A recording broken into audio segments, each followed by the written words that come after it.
question 27.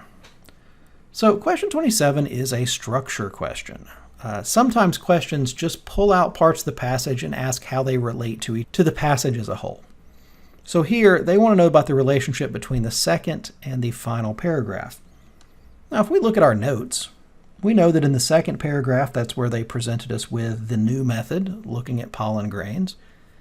And the final paragraph is where they gave us some limits to that method.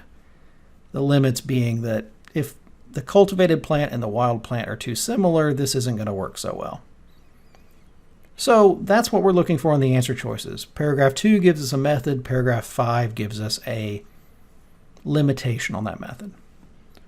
So answer choice A says the second paragraph proposes a hypothesis for which the final paragraph offers a supporting example. Well, that final paragraph isn't a supporting example, it's a limitation. So it's not A. B says the final paragraph describes a problem that must be solved.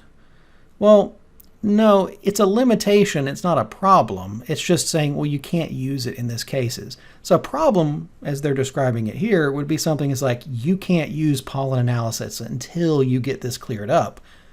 We know that they've been using pollen analysis already. In paragraphs 3 and 4, they used pollen grain analysis to discover some stuff.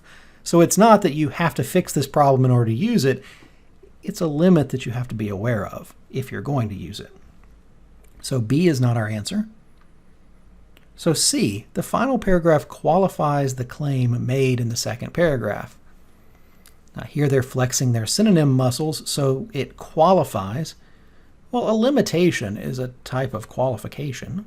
So it is qualifying the claim made in the second paragraph, and the claim in the second paragraph is that you can use pollen grain analysis to supplement the documentary record.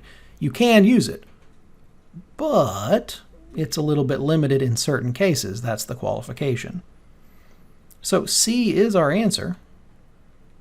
Let's take a look at the other two to see why they're not the answer. Answer choice D says the second paragraph describes a view against which the author intends to argue. Well, the author isn't arguing against the method. The author thinks the method works. And so the final paragraph isn't their argument against it. It's just a limitation.